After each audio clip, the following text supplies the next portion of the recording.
naagtaad hadda la socoto ma waxaad u malaysaa afka ay kugu leedahay macaanow inaad tahay ninkii ugu horeeyay lagu dhahay waan badannahay group aan nahay group badan oo daanyaraa macaanow lagu soo dhahay shilinkana laga soo siiyey adigu daanyarnimadaa taagno halkaa taagno adigu u malay inaad tahay daanyeerka keliya baraada gurilayaala jira adiga kaa waaweyn oo ibar laga dhigaayo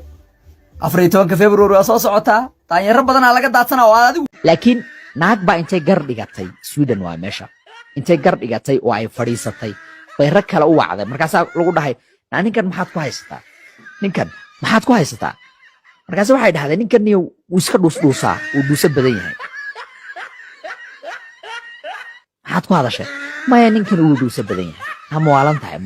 maya maxaa la dhihi jiray ninkan dhuusadiisu waa zaa'id garbay dhigataan ku dhahay gogol bay dhigatay ninkii sidii buu ku furay markaasay raggii akhyaarta ahaa oo iyaguna ciyaala suuqa ninkii waxay ku dhijiyeen dhuusaaye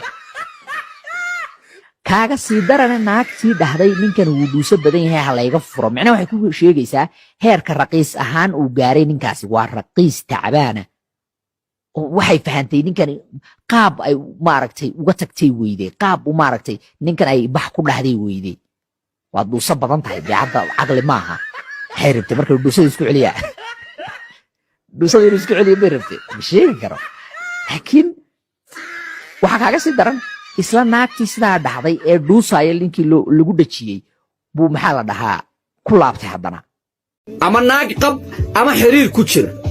caadi ma aha inay naag kuu taliso caadi ma aha inaad warkeeda maqasho okay ma aha brother romantignimo ma aha brother hebel naagtiisu way ka adag tahay waa ammaan Soomaalida agtooda ammaan way marka ay akhyaar wada hadlayso kureya waqato ilmaadeer markay ku dacayn iska badaa kureya waqateen oo isla egtay isku ayni markay ku dacayn hayaan ninka hebel naagta ka aad islaanta ka aad waa iska hawl weey laakiin markay akhyaar wada la fadhiyo oo geed la fadhi xaajo qaadan hayo nin ragana uu ka adag baaliyada nacasna naagtu ka adag yaa la yiraahdaa ninka nacaska la sahalka islaanta budbu ku la bixinaya in ayada la iska celiyo indhaha la taago wuxuu moodaya ragannimo ragga la iska dhacashaayo dumarka waa laga foorarsadaa waa laga sariigtaa waxbaa loo reebaa nin daarta xiniyihiisa gabdhaha oo la soo baxahay xiniyihiisa hadhow ragga looma soo bixi kara beentii weeye wax la ogaaday hawsha ogaada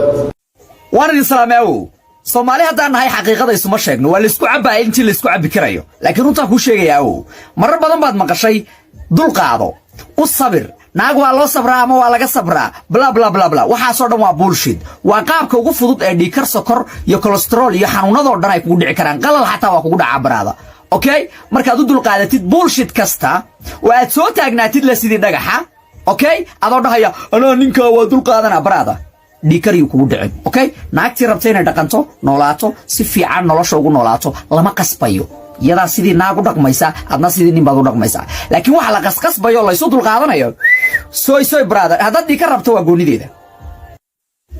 waan idin salaameeyo si fiican dhigayso baro sida maya loo dhaho maxaa ku dhahay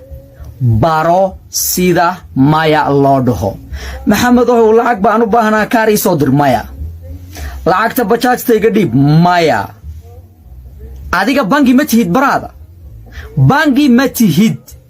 markay jiifto adigu waad shaqo tagtaa waad xariiftamaysaa waad rafaadaysaa waxaad ku jirtaa dagaal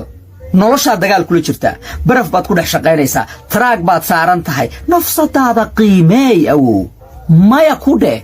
cid wax ku dhiibatay ma jirta awow kor u qaad noloshaada bara sida maya loo dhaho ka soo qayb gal tababarkayga dhacaya 14 February linkiga profileka ku dhufo